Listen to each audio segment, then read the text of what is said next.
हरे कृष्णा कृष्णा कृष्णा हरे हरे, हरे रामा राम रामा हरे हरे।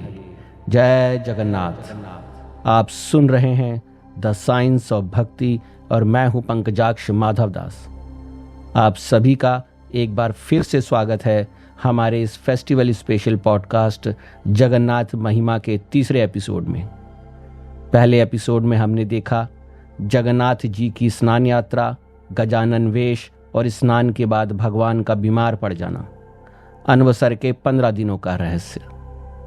दूसरे एपिसोड में हमने देखा रथ यात्रा, जिसमें भगवान स्वयं भक्तों के लिए सड़कों पर उतरे और अपने भक्त सलबेग को अपना लिया। और आज हम बात करेंगे दो अत्यंत महत्वपूर्ण उत्सवों की।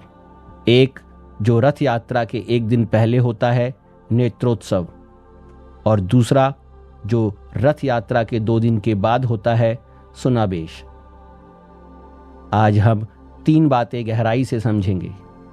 पहली, नेत्रोत्सव क्या है, इसकी पूरी प्रक्रिया, कथा और आध्यात्मिक महत्व क्या है।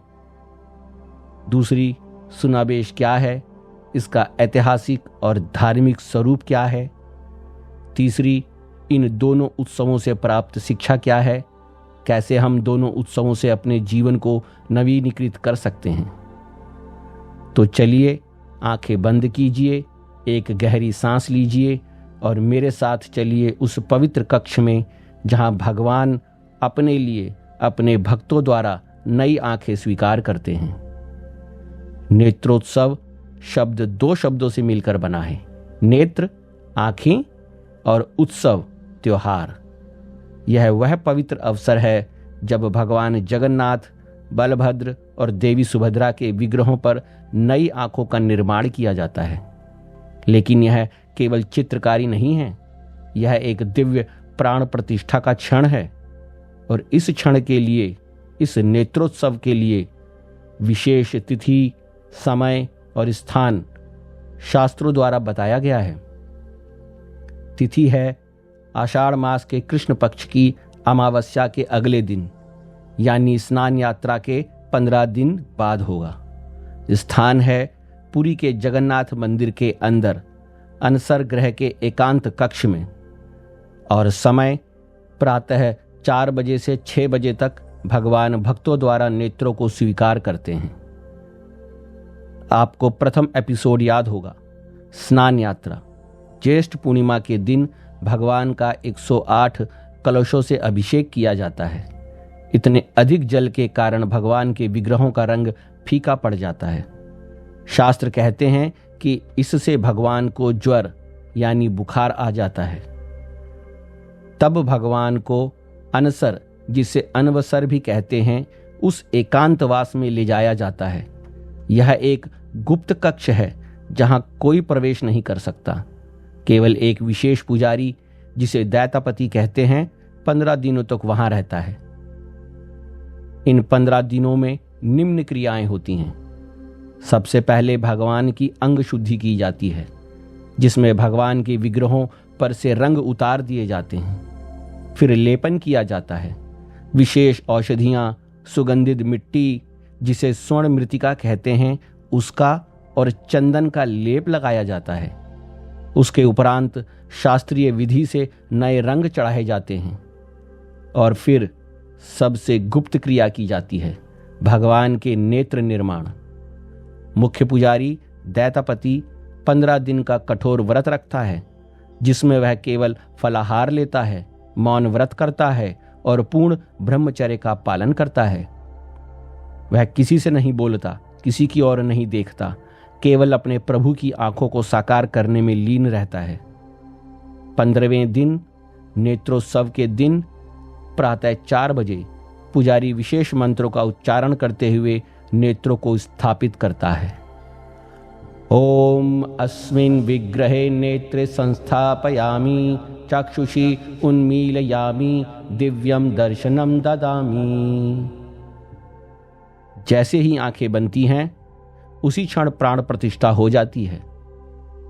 उस क्षण से पहले विग्रह केवल सुंदर लकड़ी थे, उस क्षण के बाद वह स्वयं भगवान जगन्नाथ हैं। अब सुनिए एक अद्भुत कथा जो पुरी के वृद्ध पुजारियों से सुनी गई है। एक गांव में एक बूढ़ी माँ रहती थी। उसकी आंखें बुढ़ापे में जवाब दे गई थी। वह पूरी तरह अंधी हो गई थी। उसका एक ही बेटा था, श्याम। श्याम बचपन से ही जगन्नाथ जी का परम भक्त था। एक दिन माँ ने कहा, बेटा श्याम, मुझे एक बार अपनी आंखों से जगन्नाथ जी के दर्शन करने हैं। मेरी आंखें तो चली गई, लेकिन मेरा मन अब भी देखना चाहता है। श्याम परेशान हो गया। वह मंदिर गया, भगवान के सामने रोया, हे जगन्नाथ, आप सब कुछ कर सकते हैं। आपने इस ब्रह्मांड को रचा है, आपने जड़ को चेतन बनाया है, फिर मेरी माँ की आंखें आप क्यों नहीं खोल सकते? मेरी माँ की आंखें तो ठीक नहीं हो सकती, लेकिन आप उसके भीतर की आंखें खोल दीजिए। भगवान ने उत्तर नहीं दिया। श्याम ने निर्णय किया, मैं अपनी माँ को रथ यात्रा पर ले जाऊंगा। भले ही वह देख नहीं सकती, लेकिन वह भगवान के रथ की धूल सूंघ सकती है, वह भगवान का नाम सुन सकती है, वह कीर्तन का आनंद ले सकती है। शायद यही उसकी आत्मा को शांति दे। रथ यात्रा का दिन आया। सिंह द्वार के सामने तीनों रथ, नंदी घोष, ताल ध्वज और देवदलन सजे हुए थे। लाखों भक्तों की भीड़ थी। शोर, कीर्तन, घंटियां, शंख, मानो सारा वातावरण भक्तिमय हो गया था। श्याम ने अपनी अंधी मां को अपने कंधे पर उठाया और भीड़ में घुस गया, किंतु भीड़ इतनी थी कि वह रथ के करीब नहीं पहुंच पा रहा था। लोग धक्का दे रहे थे, कोई आगे बढ़ रहा था, कोई पीछे। अंततः श्याम थक गया। वह एक कोने में खड़ा हो गया और अपनी मां के हाथ भगवान की ओर उठाए। उसने कहा, मां, भगवान वहां हैं। मैं तुम्हें उनके पास नहीं ले जा सकता, लेकिन तुम अपने हाथ उनकी ओर बढ़ाओ। और तब क्या हुआ, यह सुनकर आप भी अचंभित हो जाएंगे। अचानक रथ रुक गया। हाँ, वह विशाल रथ जिसे हजारों लोग मिलकर खींच रहे थे, एकाएक स्थिर हो गया। पुजारी हैरान थे, राजा परेशान था, सेवक इधर उधर भाग रहे थे। रात हुई, राजा को स्वप्न आया, उस अंधी मां को मेरे रथ पर चढ़ाओ। प्रातः होते ही राजा ने आदेश दिया, जाओ उस अंधी मां और उसके बेटे को खोजो। श्याम और उसकी मां को रथ पर चढ़ाया गया। मां ने भगवान की मूर्ति को हाथ से छुआ, फिर उसने आंखें बंद कर ली और तब उसने कहा, बेटा, भगवान की आंखें कितनी सुंदर हैं, वह मेरी तरफ देख रहे हैं। श्याम जानता था कि उसकी मां अंधी है, लेकिन जब उसने अपनी मां के चेहरे की ओर देखा, उसकी आंखों से आंसू बह रहे थे और वह समझ गया कि उसकी मां भगवान को बिल्कुल स्पष्ट देख रही थी और भगवान उसकी मां को। यह कथा सिखाती है, भगवान की आंखें केवल बाहरी दृष्टि नहीं देती, वे वह दृष्टि देती हैं जहां देखना और होना एक हो जाता है। नेत्रोत्सव के दिन केवल भगवान की आंखें नहीं बनती, बल्कि हर उस भक्त की आंखें बनती हैं जो सच्चे मन से देखना चाहता है। शास्त्र कहते हैं, नेत्र ही दर्शन का द्वार है और भगवान के नेत्र तो भक्ति के द्वार हैं। भगवद गीता अध्याय 13 श्लोक संख्या 18 में भगवान श्री कृष्ण कहते हैं, ज्योतिषामपि तज्ज्योति तमसा परमुच्यते ज्ञानम ज्ञेयम ज्ञानगम्यम हृदि सर्वस्य विष्ठितम। अर्थ, भगवान श्री कृष्ण कहते हैं कि वह स्वयं समस्त ज्योतियों की भी ज्योति हैं।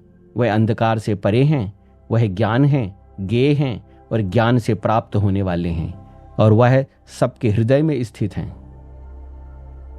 नेत्रोत्सव की शिक्षा ये है, हमें भी अपनी आंखों को बदलना है।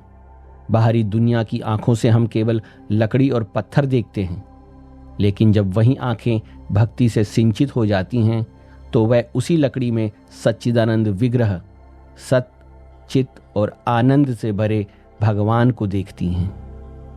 अब हम बात करेंगे दूसरे महान उत्सव की, सुनाबेश की। सुनाबेश का अर्थ है स्वर्ण वेश, यानी सोने का श्रृंगार।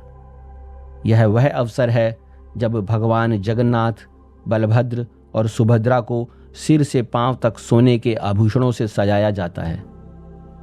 सुनाबेश कब होता है, इसके लिए भी शास्त्रीय तिथि, स्थान और समय निर्धारित किया गया है। तिथि है आषाढ़ मास के शुक्ल पक्ष की एकादशी, जिसे बड़ी एकादशी भी कहते हैं। यह बड़ी एकादशी रथ यात्रा के वापसी यात्रा के 2 दिन बाद की तिथि पर निर्धारित की जाती है। स्थान सिंह द्वार के सामने, वो भी रथों पर किया जाता है। समय दोपहर लगभग 4 बजे से रात 11 बजे तक। भक्तों, सुनाबेश के पीछे की ऐतिहासिक कथा को जानते हैं। सुनाबेश की शुरुआत सन 1460 में राजा कपिलेंद्र देव के शासनकाल में हुई। राजा कपिलेंद्र देव ने दक्षिण भारत के शासकों, विशेषकर दक्कन क्षेत्र के शासकों के विरुद्ध सैन्य अभियान चलाया और विजय प्राप्त की। इस विजय के पश्चात वह अपार धन संपत्ति लेकर उड़ीसा लौटे। किवंदती के अनुसार यह धन इतना अधिक था कि इसे ले जाने के लिए 16 हाथियों की आवश्यकता पड़ी। इन हाथियों पर सोना, हीरे, माणिक और अन्य बहुमूल्य रत्न लदे हुए थे। यह दृश्य अत्यंत भव्य और चमत्कारिक था। 16 हाथी, जिनकी पीठ सोने और रत्नों से लदी हुई थी, पुरी की ओर बढ़ रहे थे। जब राजा कपिलेंद्र देव यह अपार धन लेकर पुरी पहुंचे और उन्होंने यह आदेश दिया कि यह सब कुछ भगवान जगन्नाथ को समर्पित किया जाए, तो दरबारी और सेवक स्तब्ध रह गए। मंत्री और सेवक आपस में कानाफूसी करने लगे। राजा जी इतना सोना अपने पास क्यों नहीं रखते? यह तो अपार वैभव है, जिसे रखकर वह और भी शक्तिशाली बन सकते हैं। किंतु कोई भी राजा से प्रश्न पूछने का साहस नहीं कर पाया। तब राजा कपिलेंद्र देव ने स्वयं ही सबके संदेह का समाधान किया। उन्होंने दृढ़ स्वर में कहा, यह सारा धन केवल प्रभु का है। वह पूरे युद्ध में मेरे साथ थे। यह विजय मैंने उनकी कृपा से ही प्राप्त की है, इसलिए जो कुछ मैं लाया हूं वह सब उन्हीं का है। हम इस सोने का एक कण भी अपने पास नहीं रखेंगे। भगवान जगन्नाथ ही इस सोने से विभूषित होंगे और राज राजेश्वर वेश में भक्तों को दर्शन देंगे। राजा के इस निर्णय ने सबको चकित कर दिया। उन्होंने तुरंत आदेश दिया कि इस सोने और रत्नों से भगवान जगन्नाथ, बलभद्र और देवी सुभद्रा के लिए अत्यंत सुंदर आभूषण बनाए जाएं। जब आभूषण तैयार हो गए तो एक बड़ी समस्या सामने आई।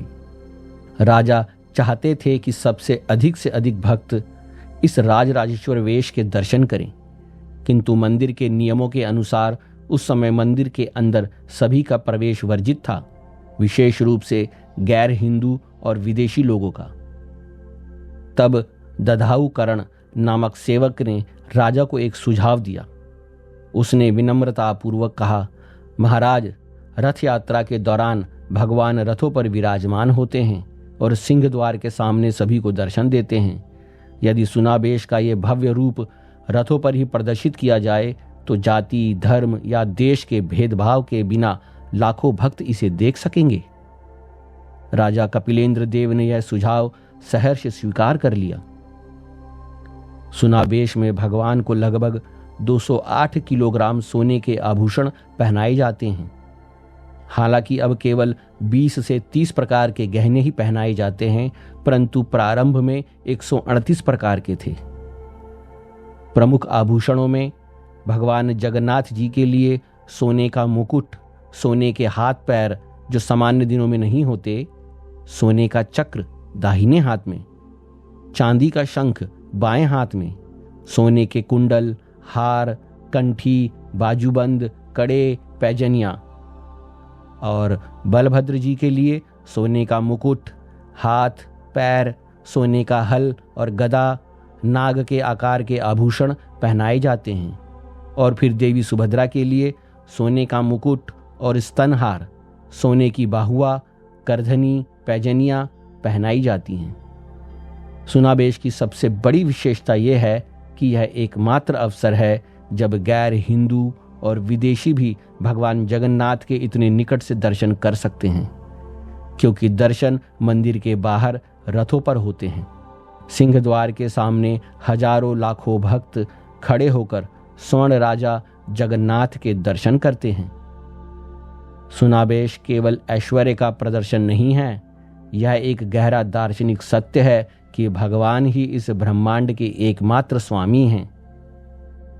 श्री ईशोपनिषद मंत्र 1 कहता है, ईशावास्य इदं सर्वं यत्किंचित् जगत्याम जगत। अर्थात इस जगत में जो कुछ भी है वह सब ईश्वर भगवान से आच्छादित है, वह सब भगवान का है। सुनावेश के दिन भगवान स्वयं कहते हैं, मैं ही राजा हूं, मैं ही सम्राट हूं, जो कुछ भी सोना चांदी रत्न है वह सब मेरा है और मैं इसे अपने भक्तों को देने के लिए सदा तत्पर हूं। अब आप पूछेंगे, यह दोनों उत्सव मेरे जीवन के लिए क्या अर्थ रखते हैं? मैं तो पुरी नहीं जा सकता, तो क्या मैं इनका लाभ नहीं उठा सकता? बिल्कुल उठा सकते हैं, क्योंकि यह केवल बाहरी अनुष्ठान नहीं है, यह आंतरिक यात्रा के प्रतीक हैं। हम नेत्रोत्सव के उत्सव से 3 सूत्र ग्रहण कर सकते हैं। पहला सूत्र, हर दिन नेत्रोत्सव है। जब भी आप सुबह उठकर अपने इष्ट देव की तस्वीर देखते हैं, जब भी आप मंदिर जाते हैं, तब आपके नेत्र नवीनीकृत होते हैं। हर हरे कृष्ण के उच्चारण के साथ आपकी आध्यात्मिक दृष्टि बढ़ती है। यह पहला सूत्र है कि हर दिन नेत्रोत्सव हो सकता है। दूसरा सूत्र, बिना लेबल के देखना सीखें। हमारी आंखें लेबल लगाती हैं, यह हिंदू है, यह मुस्लिम है, यह अमीर है, यह गरीब है। नेत्रोत्सव सिखाता है भगवान की आंखें बिना लेबल के देखती हैं, वह केवल भक्ति देखती हैं। तीसरा सूत्र, भीतर की आंखें खोलिए। सबसे महत्वपूर्ण, हमारे पास बाहरी आंखें तो हैं, पर भीतर की आंखें अक्सर बंद रहती हैं। वह खुलती हैं जब हम ध्यान करते हैं, प्रार्थना करते हैं, जब हम ध्यान मग्न हो हरे कृष्ण महामंत्र का जप करते हैं, जब हम भगवान के दर्शन करते हैं, जब हम भगवान की सेवा करते हैं, भीतर की आंखें तब खुलती हैं। हम सुनावेश के उत्सव से भी 3 शिक्षाएं ग्रहण कर सकते हैं। पहली शिक्षा, हम सब आत्मा रूप में इस शरीर के राजा हैं। जैसे जगन्नाथ जी सुनावेश में इस संपूर्ण ब्रह्मांड के भौतिक वैभव के राजा बनते हैं, वैसे ही हमें याद रखना है कि हम आत्मा हैं, शरीर के राजा। शरीर तो रथ है, आत्मा उसका सारथी, और हमें अपने शरीर रूपी रथ को भगवान के लिए उपयोग में लाना है। दूसरी शिक्षा, किसी भक्त की बाहरी ऐश्वर्य से नहीं बल्कि आंतरिक समृद्धि से पहचान होती है। सुनावेश में भगवान लाखों का सोना पहनते हैं, लेकिन वे उससे आसक्त नहीं हैं। हमें भी सीखना है, संसार के पदार्थ हमारे सेवक हैं, स्वामी नहीं। संसार का उपयोग केवल श्री भगवान के लिए होना चाहिए, वही सबके स्वामी हैं। और तीसरी शिक्षा, दूसरों को स्वर्ण दृष्टि से देखें। जिस प्रकार सुनावेश में भगवान सबको स्वर्ण सा दिखते हैं, वैसे ही हमें हर जीव में भगवान का अंश देखना चाहिए। उपनिषदों में एक प्रार्थना आती है, ना चक्षुषा गृह्यते नापि वाचा न चान्ये देवस्तपसा कर्मणा वा ज्ञान प्रसादेन विशुद्ध सत्वस ततस्तु तम पश्यते निष्कलम ध्यायमानः। अर्थ, उस परम भगवान को साधारण आंखों से नहीं देखा जा सकता, ना वाणी से वर्णित किया जा सकता है, ना तपस्या से, ना कर्म से, केवल ज्ञान की कृपा से। जब सत्व गुण शुद्ध हो जाता है, तब ध्यान में लीन होकर उस निष्कल स्वरूप को देखा जा सकता है। यही दोनों उत्सवों का सार है। नेत्रोत्सव हमें देखने की क्षमता देता है और सुनावेश हमें देखे गए स्वरूप की महिमा का अनुभव कराता है। प्यारे साधकों, आज के तीसरे एपिसोड में हमने विस्तार से 2 उत्सवों के बारे में समझा। पहला उत्सव नेत्रोत्सव। नेत्रोत्सव क्या है? आंखों का पुनः निर्माण और प्राण प्रतिष्ठा। नेत्रोत्सव कब होता है? रथ यात्रा से पहले, अनवसर के बाद।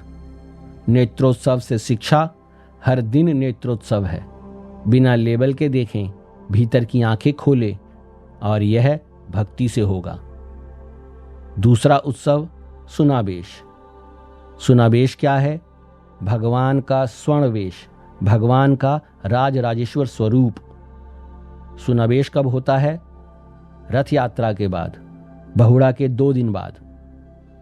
सुनावेश से शिक्षा, हम आत्मा हैं, इस शरीर के राजा हैं, इसलिए आंतरिक समृद्धि अपनाएं, भौतिक बंधन को काटें, और यह भी भक्ति से ही होगा।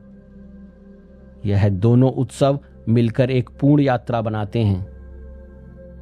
स्नान यात्रा जन्म, जीवात्मा के प्रकट होने को दर्शाती है। अनसर बीमारी और एकांत, अर्थात जीव के संघर्ष और तपस्या को दर्शाता है। नेत्रोत्सव नई दृष्टि, जीव के आध्यात्मिक ज्ञान और अनुभूति के उदय को दर्शाता है। रथ यात्रा सेवा और भक्ति, जीव के इस संसार में भगवान के साथ चलने की आवश्यकता को दर्शाता है। सुनावेश ऐश्वर्य और महिमा का अनुभव, भगवत भक्ति से जीव की पूर्णता के बोध को दर्शाता है। हर भक्त की यही यात्रा है, जन्म, संघर्ष, दृष्टि, सेवा और परमानंद। श्रील प्रभुपाद ने एक बार कहा था, हम अपनी भौतिक दृष्टि बदलने के लिए भक्ति का चश्मा पहनते हैं। जब आप भक्ति से देखते हैं तो हर जगह कृष्ण हैं, चाहे वह रथ हो, सड़क हो, आपका घर हो, सब कुछ वृंदावन बन जाता है। और सुनावेश के स्वर्ण जगन्नाथ हमें याद दिलाते हैं, हम भगवान के अंश हैं, हमारा भगवान से संबंध है, और वह भक्ति से पुनः स्वर्ण जगन्नाथ की तरह चमक सकता है। मैं प्रार्थना करता हूं कि नेत्रोत्सव के भगवान आप सबको वह दिव्य दृष्टि दें जिससे आप हर जगह उन्हें देख सकें, और सुनावेश के स्वर्ण जगन्नाथ आपको यह अनुभव कराएं कि आपके भीतर भी असीम समृद्धि, असीम शक्ति और असीम आनंद निवास करता है। तीनों एपिसोड की इस यात्रा में हमने देखा, स्नान यात्रा में भगवान का जन्म, रथ यात्रा में उनका भक्तों के बीच आना, नेत्रोत्सव में उनकी दिव्य दृष्टि का खुलना, और सुनावेश में उनका राजसी ऐश्वर्य। यह केवल 4 त्योहार नहीं हैं, यह जीवन के 4 सोपान हैं, जन्म, सेवा, दृष्टि और पूर्णता। अगले और अंतिम एपिसोड में हम बात करेंगे जगन्नाथ अवतार के रहस्य की, दारू ब्रह्म के रहस्य की, भगवान जगन्नाथ के महाप्रसाद की महिमा की। इनके साथ साथ हम सुनेंगे नीलाचल और नीलमाधव की कथा, और वह कथा सुनेंगे जब भगवान ने एक चोर को मुक्ति दी। यह सब सुनेंगे इस श्रृंखला के अंतिम एपिसोड में। तब तक के लिए कृष्ण का नाम लीजिए और कृष्ण पर विश्वास कीजिए। हरे कृष्णा कृष्णा कृष्णा हरे हरे, हरे रामा राम रामा हरे हरे। जय जगन्नाथ, जय बलदेव, जय सुभद्रा मैया, जय श्री चैतन्य महाप्रभु, जय श्रील प्रभुपाद।